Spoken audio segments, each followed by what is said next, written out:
अस्सलामुअलैकुम। आज पाकिस्तान की आवाज के साथ मैं हूं इमरान सुल्तान। प्रोग्राम में बात करेंगे आज सुबह कराची के इलाके गुलशन इकबाल में मस्कन चौरंगी के करीब फ्लैट्स में होने वाले धमाके की, जिसमें अब तक 4 अफराद के जाबाक और 30 के जख्मी होने की इत्तलात हैं। अब तक की तहकीकात में पता चला है कि धमाका निजी बैंक के किचन में गैस सिलेंडर में हुआ। इलाका मकीनों का कहना है कि गैस लीकेज की बड़ी शिकायत यहां से रहती थी और इस हवाले से बारहा सुई सदर गैस हुक्काम को शिकायत भी की गई।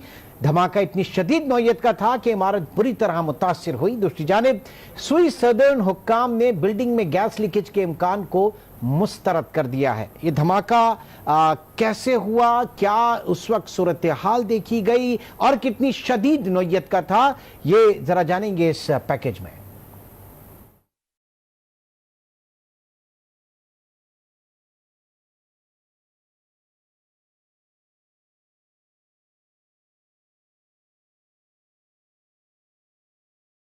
के करीब वाक़े फ्लैट्स, वक्त 9:15। ज़ेरी मंजिल पर वाक़े 2 निजी बैंक खुले ही थे कि अचानक जोरदार धमाका हो गया।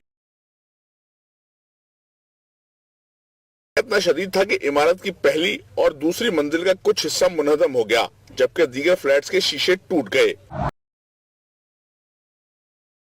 कोराम, भगदड़ और शोर, कान पड़ी आवाज सुनाई न दी। बैंक के बिलबोर्ड्स, एयर कंडीशनर्स और दीगर मलबा दूर जा गिरा, जिसके बाइस मुतादिद रागीर भी जख्मी हुए। मैं 9:10 बच्चे का फोन आया कि बाबा मैं यहाँ खड़ा था, अपने दोस्त का इंतजार कर रहा था और एकदम से धमाका हुआ। मुझे नहीं पता बाबा धमाका कहाँ पर हुआ और किस तरीके से हुआ, और मेरी आंख में चोट लगी। आप लोग प्लीज जल्दी आओ। तो हम लोग घर से आए। बैंक के बाहर खड़े 2 गार्ड्स भी जख्मी हो गए। से अंदर स्टाफ बैठा हुआ था। अचानक ऐसा होगा हादसा, मुझे पता ही नहीं चला क्या हुआ, कैसे हुआ, किधर हुआ। वाक़े की इत्तला मिलते ही पुलिस, रेंजर्स और रेस्क्यू इदारों के एहलकार मौके पर पहुंचे। लाशों और जख्मियों को करीबी अस्पताल मुंतकिल किया गया। वजीर तालीम सईद गनी ने वाक़े को अफसोसनाक करार दिया। कहा, मुतासरा इमारत को खाली करवा के इसे गिराया जाएगा, लोगों को आर्जी रिहाइश फराहम की जाएगी। फिलहाल तो हम उनको कहीं शिफ्ट कर रहे हैं, कोई अरेंजमेंट उनका कर रहे हैं ताकि कम से कम वो किसी जगह रहने के काबिल हो जाएं। वो तो अभी हम फौरी तौर पे कर रहे हैं, लेकिन लॉन्ग टर्म देखते हैं इसका क्या फैसला करते हैं। कमिश्नर कराची सोहेल राजपूत ने कहा कि मुतासरा इमारत के रिहायशियों को फिलहाल रिलीफ कैंप में रखा जाएगा। ये बिल्डिंग अब मखदूश हो चुकी है, तो सिंध बिल्डिंग कंट्रोल अथॉरिटी के अहदेदारान यहाँ मौजूद हैं। अब वो इस बिल्डिंग की डिमोलिशन का काम हम शुरू करेंगे और यहाँ जो लोग रिहायश पजीर थे उनको हम कोशिश कर रहे हैं कि कहीं पे रिलीफ कैंप पे उनको रखा जाए। धमाके से बैंक के बाहर और सड़क से गुजरने वाली 4 गाड़ियों, 1 रक्शे और दर्जन भर मोटरसाइकिलों को भी नुकसान पहुंचा। इमारत के मुतासरा हिस्से को मुनज़्ज़म करने के लिए कार्रवाई का आगाज कर दिया गया है। काशिफ फारूकी, आज न्यूज, कराची। ये नौयत आपने देखी इस धमाके की, और जो शुरू में बात की जा रही थी कि गैस लीकेज, अब ये गैस लीकेज थी या फिर गैस सिलेंडर का धमाका था। तर्जुमान सुई सदर्न गैस कंपनी शहबाज इस्लाम साहब हमारे साथ मौजूद हैं। शहबाज साहब, बताइएगा क्या फाइंडिंग्स आपकी रही? इस इलाके में शिकायत थी, इस बिल्डिंग के हवाले से कहा जा रहा था, बैंक के हुक्काम भी, उनका भी ये कहना था कि गैस लीकेज की बड़ी शिकायत यहाँ पे रहती थी, और लास्ट टाइम ईद से गालिबन पहले जो है वो SSGC को जो शिकायत भी की गई थी, इस हवाले से कंप्लेंट भी किया गया था। तो आपकी क्या ऑब्जर्वेशन है, क्या फाइंडिंग्स हैं अब तक इस धमाके के हवाले से, इस इंसिडेंट के हवाले से? सुल्तान साहब अस्सलाम वालेकुम। देखिए, हमारे पास जब ये इंसिडेंट हुआ तो हमारी टीम वहाँ गई, वहाँ जाके उसने देखने की कोशिश की, क्योंकि बहुत ज्यादा सिक्योरिटी वहाँ पे हुई थी, तो हमारी टीम उस वक्त इंफ्रास्ट्रक्चर नहीं जा सकी थी। लेकिन हमने ये जरूर देखा कि हमारी गैस की क्या इशू है। तो हमारे जो हमारे कमर्शियल 3 मीटर वहाँ लगे हुए थे, जो बैंक है उसमें कमर्शियल मीटर नहीं था। उससे पहले एक आउटलेट है बोवीचेक, वहाँ तक वो गैस हमारा सिलेंडर, हमारा गैस का कनेक्शन था, इनके आउटलेट उसमें नहीं था, और वो हमारे बिल्कुल इंटैक्ट हैं, हमारे जो हमारे मीटर्स हैं, विच मीन्स के हमारे यहाँ नहीं हुआ था। जो डोमेस्टिक कस्टमर्स हैं जो अपार्टमेंट में, उनके जो मीटर्स थे वो पीछे की तरफ है, जहाँ पे ये इम्पैक्ट नहीं आया है। सो ये हमारे हिसाब से हमारे गैस की वजह से नहीं हुआ है। नाउ हमने उसके बाद फिर कोशिश करी जाने की, फिर हमारी टीम नहीं जा सकी वहां पे बिकॉज ऑफ सिक्योरिटी रीजन। अभी जो ये एक रिपोर्ट आई है बॉम्ब डिस्पोजल की, हमने वो देखी है। देखिए, ये हम बहुत क्लियरली बता देते हैं कि हमारे पास जो मीटर के बाद की जो गैस की अगर कोई प्रॉब्लम होती है तो that is the responsibility of सुई सदर्न गैस कंपनी। मीटर से पहले घर की कोई लाइन, कोई फिक्सचर किसी ने गैस की वो छोड़ दी है, that is the responsibility of the जो भी कस्टमर है। अच्छा, ये जो कहना है कि शिकायत की गई थी, कंप्लेंट इससे पहले लॉन्च की गई थी, इसमें कहाँ तक सदाकत है? अगर आप ये कह रहे हैं कि कोई ऐसी चीज नहीं है, लाइन सारी इंटैक्ट है? जी सुल्तान साहब, मैं वही आपसे बताने चाह रहा था कि हमने ये भी रिकन्फर्म किया कि हमारे पास पिछले कुछ दिनों में कोई कंप्लेंट आई है कि नहीं आई है। यहाँ से इस बिल्डिंग से हमें कोई कंप्लेंट नहीं आई, लेट अलोन दिस बैंक। हमने बिल्कुल चेक किया और मैंने इसीलिए ये स्टेटमेंट भी आपके मीडिया को भी दे दी है, जिसमें we have already checked it out कि कोई किसी भी 1199 में कहीं पे भी सोशल मीडिया कहीं पे भी कोई ऐसी कंप्लेंट पहले आई हो और तो हमारी टीम ना गई हो, ऐसा कोई इंस्टेंस हमारे पास मौजूद। अच्छा, अब इसका मतलब यह है कि कमर्शियल मीटर्स की आपने बात की, दो हैं, एक नहीं है, और वो एक जो नहीं है वो उस बैंक का नहीं है, यानी बैंक में आपका नेटवर्क नहीं था, गैस सप्लाई एसएसजीसी की जानिब से नहीं है, तो कभी इम्कान फिर यही है कि अगर वहां धमाका हुआ, वहां के किचन में हुआ है, तो फिर वो गैस सिलेंडर से हुआ है? देखिए, अभी हम इसकी तहकीक कर रहे हैं। एक प्रोबेबिलिटी ये है, देखिए इनके पास कमर्शियल कनेक्शन तो नहीं था, ठीक है।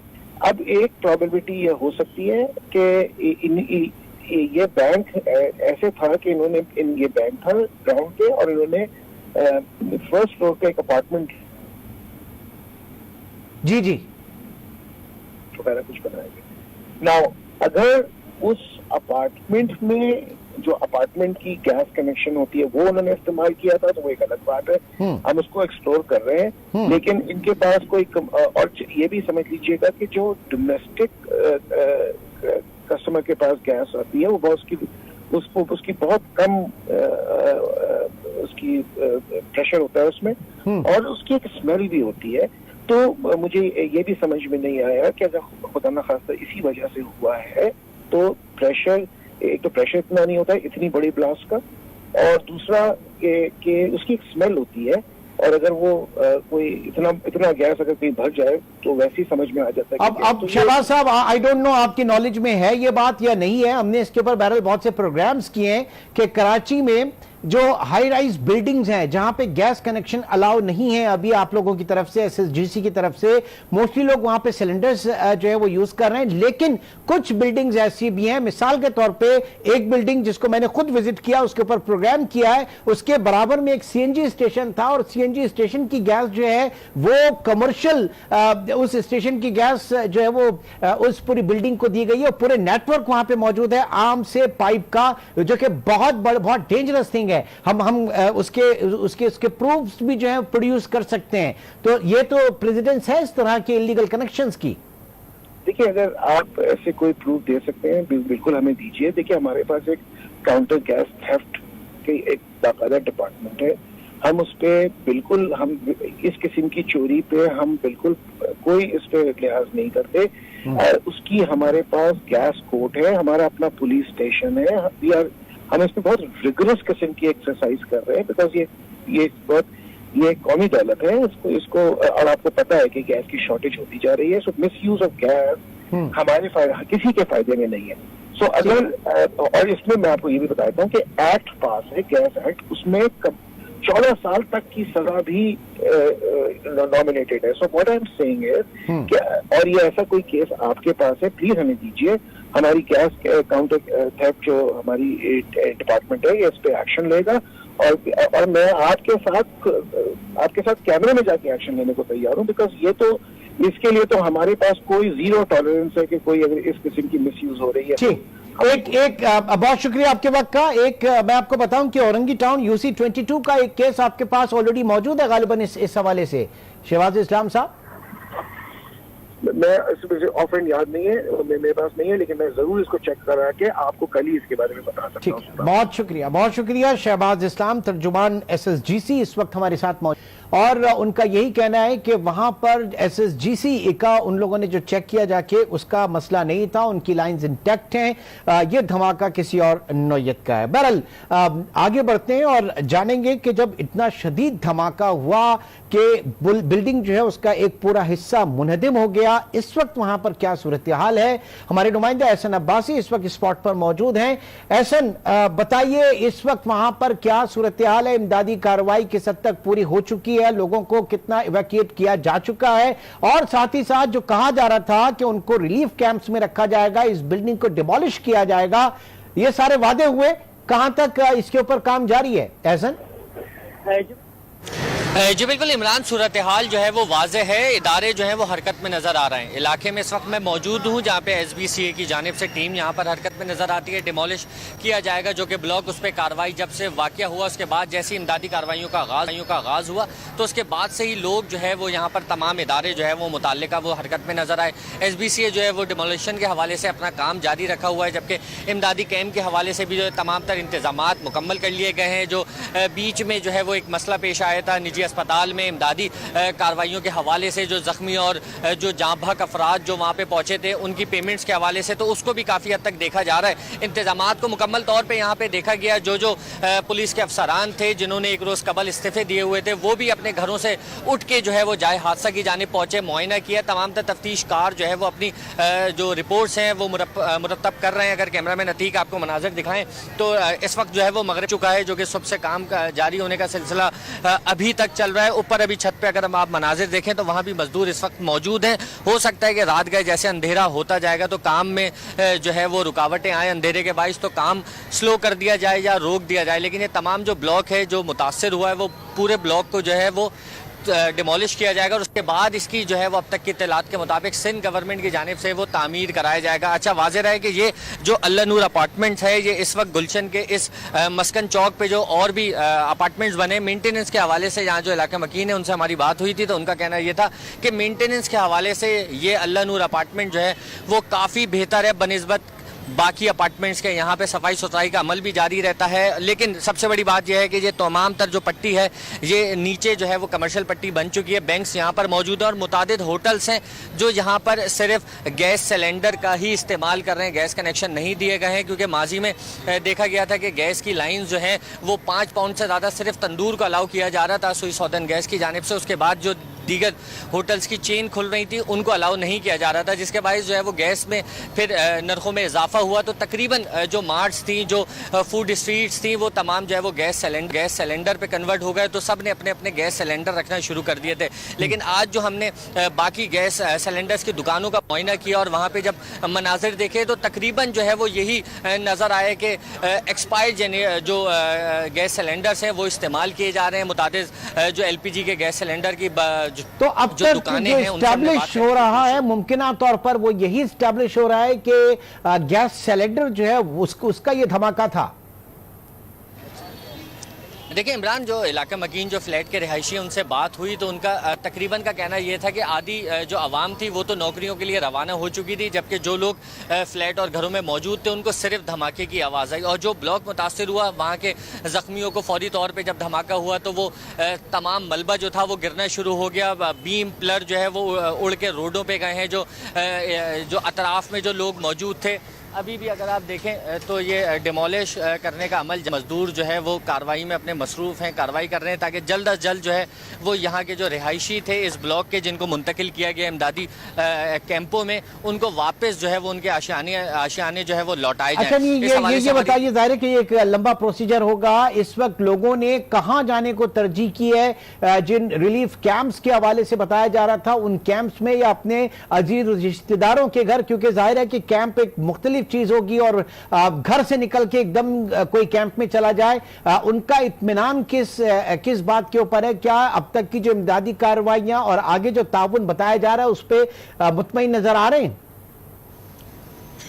देखिए इस वक्त जो मुतासरीन यहाँ के थे जिनके ये ब्लॉक से मुंतकिल किया गया, यकीनन वो जो मुतबादिल जगह चाहेंगे वो ऐसे ही चाहेंगे कि ऐशो आराम के साथ जो है वो उनकी जगह हो, क्योंकि उनके काफ़ी माली नुकसान इस तमाम तर वाक़े को रिपोर्ट कर रहा है। हमारे दीगर रिपोर्टर्स जो है वो आज सुबह से ही यहाँ पर मौजूद थे। इस वक्त मेरे साथ हमारे रिपोर्टर शहरियार साजिद भी मौजूद रिपोर्टिंग कर रहे थे। उनसे जान लेते हैं कि अब तक कार्रवाई जो है वो क्या देख रहे हैं वो कि किस तरीके से कार्रवाई जारी है और जो मुतासिरीन है उनको कहाँ शिफ्ट किया गया? ऐसा देखिए, सबसे पहली बात तो ये है कि हम हमेशा देखते हैं कोई भी वाकया होता है, चाहे वो गैस लीकेज का हो या किसी और चीज़ का हो, वो तमाम इदारे वहाँ पे पहुँचते हैं। पहुँचने के बाद सबकी सूरत हाल से जो भी होती है इंक्वायरी रिपोर्ट बनाते हैं, उसके बाद पेश कर देते हैं और उसके बाद मामला रफा दफा हो जाता है। जो बेचारे मुतासरीन होते हैं वो आज तक उनका कोई हल नहीं निकला। बात की जाए इसकी, सुबह यहाँ पर धमाका हुआ गैस लीकेज के बायस, ठीक है, SHGC इदारा यहाँ पे पहुंचा, उसने कहा हमारा मसला नहीं है, जबकि बैंक मैनेजर यहाँ पर वो ये कहता है कि यहाँ पर गैस की बार बार शिकायत हमने की गई थी कि गैस यहाँ पे लीक होती है, आके इसको ठीक किया जाए। वो आते भी थे, ठीक करते थे, मामला हल हो जाता, उसके बाद फिर दोबारा हमें स्मेल महसूस होती थी। अच्छा, दूसरी बात ये कि किचन जो है वो बैंक ने ऊपर बनाया हुआ था, नीचे पूरी कमर्शियल पट्टी है, ऊपर फ्लैट्स हैं, ऊपर लोग रहते हैं, लेकिन इन्होंने ऊपर का एक पोर्शन जो है वो लिया हुआ था, उसमें इन्होंने किचन बनाया हुआ था। और उस जाहिर है किचन की खिड़कियाँ विड़कियाँ, बैंक की सिक्योरिटी गैस तमाम बंद होती हैं, कहीं वो गैस वहाँ पे भरती रही है। और सुबह आके 9:15 बजे का टाइम था जब वो यहाँ पर आया है, जो भी स्टाफ यहाँ पर पहुंचा उसने आके जाहिर है जब दरवाज़ा खोला होगा, माचिस या कुछ जलाने के लिए किया होगा और उसी वक्त ये जोरदार धमाका हुआ है। SHGC कहती है कि हमारा इसमें कोई अमल दखल नहीं है। कह रहे हैं हमारे पास कोई कंप्लेन भी मौजूद है, अभी तक क्लियर नहीं है। एहसन अब्बासी भी वहां पर मौजूद हैं और शहरियार साजिद भी मौजूद हैं। चीजें अभी तक क्लियर नहीं है, धमाके की नौयत, धमाका किस तरह से हुआ, SHGC जो है उसकी वजह से हुआ या गैस सिलेंडर की वजह से हुआ। ज़ाहिर है कि तहकीकात आगे बढ़ेंगी तो ये चीजें सामने आएंगी। इस हादसे के बाद एक जो दूसरा एक अलमिया रहा वो ये कि जब जो मुतासरीन को जो शदीद जख्मी हालत में मौजूद थे उनको करीबी अस्पताल पटेल हॉस्पिटल लेके जाया गया तो शिकायत वहां से ये आई सामने कि वर्षा से 50,000 रुपए जो है वो जमा कराने का तकाजा किया गया। ये सूरत हाल कितनी अलमनाक थी क्योंकि वो जवान जो है वो जाँ बहक भी हो गया। इसके ऊपर भी हम बात करेंगे एक छोटे से ब्रेक के बाद दोबारा मिलेंगे।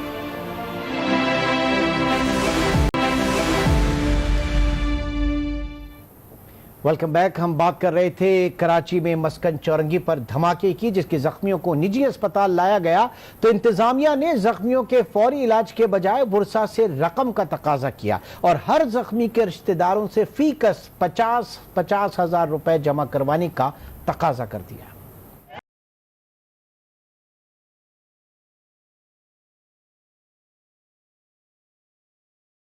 धमाके में जख्मी होने वालों के परेशान हाल लवाहिकीन और जगह जाय वकुआ के करीब पटेल अस्पताल पर जहां शहरियों के दिल कांप गए, वहीं अस्पताल इंतजामिया की सफा की इंतहा को पहुंच गई। को करीबी पटेल अस्पताल ले जाया गया जहां अस्पताल इंतजामिया को जख्मियों पर जरा सा रहम न आया और उन्होंने लवाहिकीन से 50,000 रुपए मांग लिए, जिस पर लोगों ने एहतजाज शुरू कर दिया।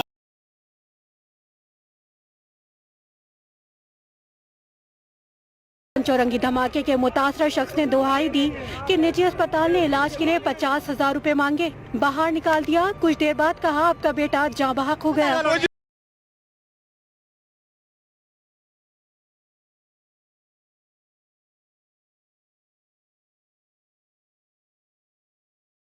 इंतजामिया की जानिब से पैसे न देने पर दरवाजे बंद कर दिए गए, जिस पर मुजाहिरीन और ज्यादा मुश्तइल हो गए।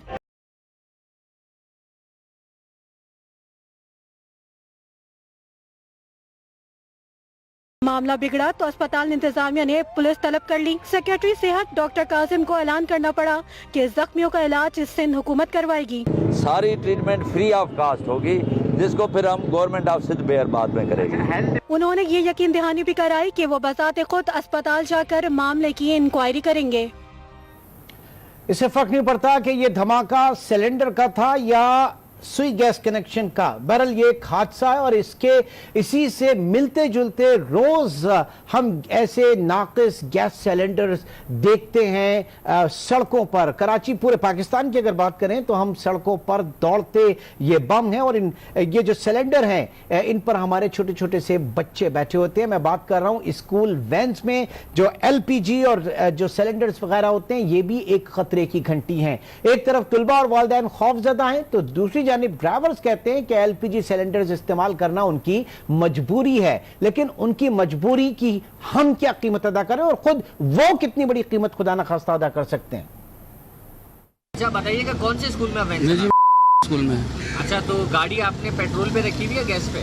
ये एलपीजी पे की हुई जी। एलपीजी पे गाड़ी चला रहे हैं आप? तो एलपीजी नुकसानदेह नहीं है? बच्चे बैठे हुए वो नुकसानदेह तो है, पर ये है कि मजबूरी है भाई हमारी, क्या कर सकते हैं, महंगाई इतनी है, फीसें भी इतनी मिल रही है हम लोगों को, तो इसमें कन्वर्ट कर सके हम लोग पेट्रोल पे, इस वजह से जो है एलपीजी पे चलाना पड़ रहा है। तो तकरीबन जो वैन चल रही है कराची में, तमाम एलपीजी पे चल रही है? आई थिंक एलपीजी पे ज़्यादातर चल रही है, क्योंकि ज़ाहिर अफोर्ड नहीं कर पा रहे हैं लोग पेट्रोल को, इस वजह से जो एलपीजी पे कर रहे हैं। बहुत से लोग नहीं कर रहे हैं, वो पेट्रोल पे चला रहे हैं। अच्छा, सिलेंडर की सर्विस आपने कब से करी? बस सिलेंडर की सर्विस का तो ऐसी है सर कि वो बस मौका मिलता है करा लेते, नहीं तो बस इतना टाइम ही नहीं होता, ना इतने पैसे खर्च जाते हैं कि सर्विस कराते फिर उसकी, बस भराया और अपना लगाया, अब चले गए। मस्कन में आपने देखा होगा कि धमाका हुआ है, इसके तो मैं खुद मुखालिफ हूँ, होना नहीं चाहिए, लेकिन ये कि स्कूल पे भी डिपेंड करता है, उससे भी सख्त है ना इकदाम लेना चाहिए ऐसा कि वैन अलाउ ना करे ना। जैसे अब मेरे बच्चे जिस स्कूल में जाते हैं वो अलाउ नहीं करते, वो लेते ही नहीं है।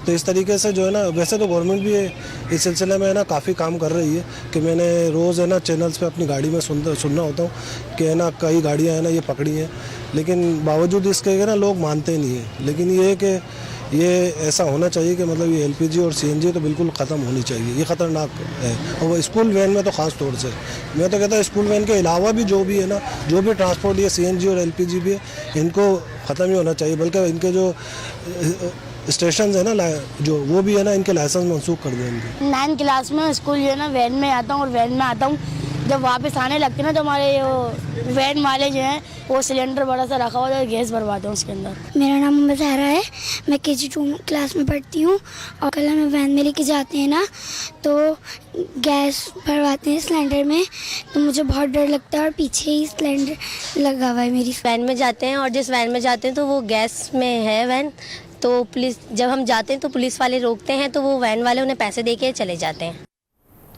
ये देखा आपने कि वैन ड्राइवर्स का ये कहना है कि वो मजबूर है, गैस बहुत महंगी है, पेट्रोल बहुत महंगा है, लिहाजा एलपीजी सिलेंडर्स यूज करने पे वो मजबूर हैं। दूसरी जानिब वालिदैन और बच्चे बहुत खौफजदा हैं। इस वक्त doctor Qaiser Sajjad, secretary general Pakistan medical association हमारे साथ मौजूद हैं टेलीफोन लाइन पे। डॉक्टर साहब, दो चीजें, सबसे पहले तो ये जरा हमें आगाह करें हमारी मालूमात के लिए, खुदा न खास्ता अल्लाह ना करे कोई इस तरह का हादसा होता है जैसे कि आज सुबह हुआ, तो मरीज को उस शदीद मुतासरा शख्स को लेकर कहां भागें? अब्बासी शहीद अस्पताल जाएं, सिविल हॉस्पिटल जाएं, या जिना अस्पताल जाएं, या फिर किसी भी प्राइवेट हॉस्पिटल जाएं, तो उससे जाने से पहले पैसे जमा करें? ये क्या मामला है सर? बिस्मिल्लाहिर्रहमानिर्रहीम। बहुत अफसोस की बात है, मैं समझता हूं कि मरीज को अगर कोई ऐसा हादसा होता है तो इस तरह की सिचुएशन में तो जो करीब तरीन अस्पताल है वहां पे लेके जाना चाहिए। ये नहीं सोचना चाहिए कि वो प्राइवेट है या सरकारी है। अगर कोई मरीज इस तरह का है कि वाकई प्राइवेट में वो नहीं कर सकता और सरकारी अस्पताल करीब है, तो फिर प्रीफर किया जाए कि वो सरकारी अस्पताल चले जाए, तो ज्यादा बेहतर रहेगा। लेकिन चले, ये तो होना चाहिए, लेकिन क्या कानून क्या कहता है? आप पाकिस्तान मेडिकल एसोसिएशन को रिप्रेजेंट करते हैं, इस हवाले से कानून क्या कहता है? कोई पाबंद कराई जा सकती है ये चीज प्राइवेट हॉस्पिटल्स के लिए? आज तो हद कर दी इस हॉस्पिटल ने, 50-50 हजार रुपए तलब किया और उसके बाद गेट बंद कर दिया। देखिए, बात ये है कि पाकिस्तान में बहुत सारे कानून है, बेतहाशा कवानीन है, लेकिन प्रॉब्लम है इम्प्लीमेंटेशन की।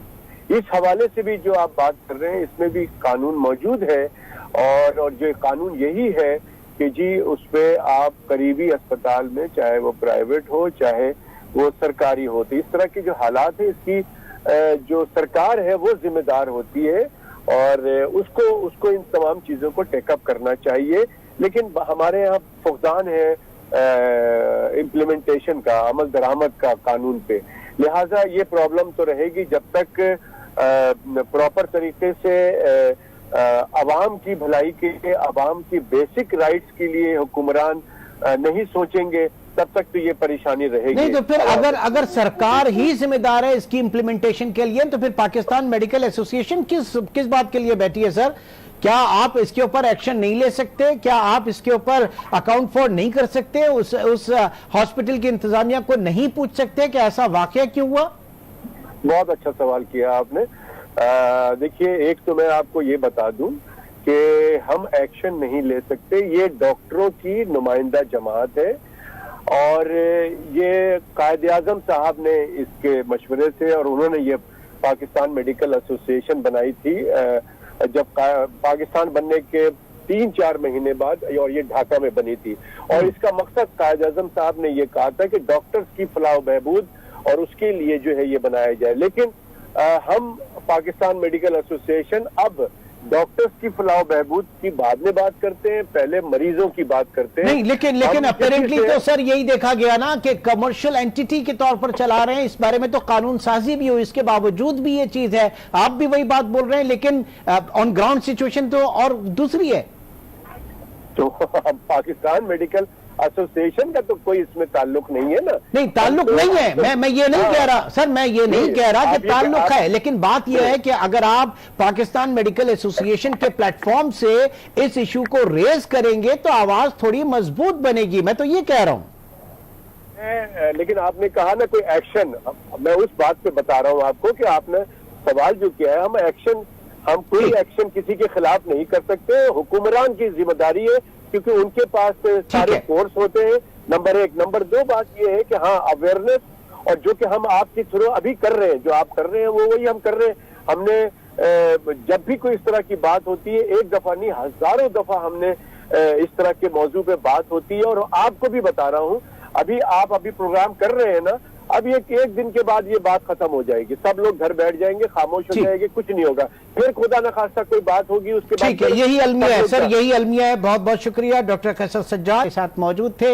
एक ब्रेक की तरफ चलेंगे और ब्रेक के बाद एक बार फिर जानेंगे मस्कन चौरंगी, वहां पर इस वक्त क्या सूरत हाल है। अपने रिपोर्टर शहरियार साजिद की तरफ हम चलेंगे, लेकिन पहले एक छोटे से ब्रेक की तरफ चलेंगे।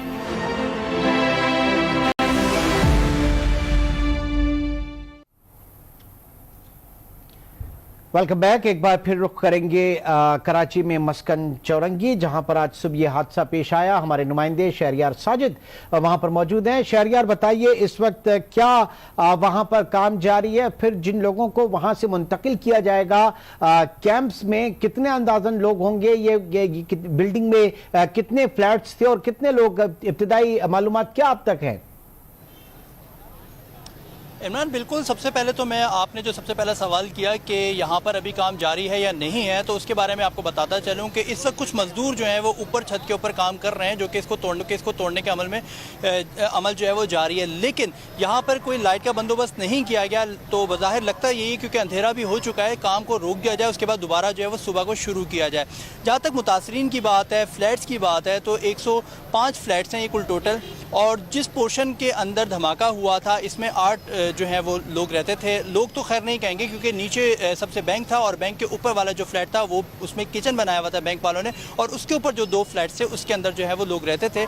लेकिन वहाँ पर जो बैंक के किचन के ऊपर वाला जो फ्लैट था उसमें सिर्फ एक बंदा जो है वो जहाँ बाग हुआ था, जबकि उसकी पूरी फैमिली, जो बच्चे थे और जो उनकी वाइफ थी, वो दोनों जो है स्कूल गए हुए थे, जिसकी वजह से वो घर पर मौजूद नहीं थे, जिसकी वजह से वहाँ पर सिर्फ एक डेड हुआ। इसके अलावा जो उसके ऊपर जो फैमिली थी उसमें तकरीबन 6 से 7 मेंबर हैं जो वहाँ पर रहते हैं, और इस वक्त वो लोग अपने रिश्तेदारों के घर गए हुए, क्योंकि इस पूरी बिल्डिंग की जो है वो बिजली काट दी गई है। बिल्डिंग जो है उसको खस्ता हाल कहा जा रहा है, एक खतरा कहा जा रहा है, तो लोग अपने रिश्ते जा रहे हैं। और जाहिर है कि सिंध गवर्नमेंट ने जो इस वक्त ऐलान किया और वो है उनको रिलीफ कैंप्स में ले जाने का, उसके ऊपर भी काम जारी है। आने वाले प्रोग्राम्स में, आने वाले बुलेटिन में इस हवाले से आपको अपडेट्स देते रहेंगे। फिलहाल प्रोग्राम पाकिस्तान की आवाज से अब तक इतना ही। इंशाल्लाह आपसे कल मुलाकात होगी। अपना बहुत ख्याल रखिएगा। अल्लाह हाफ़िज़।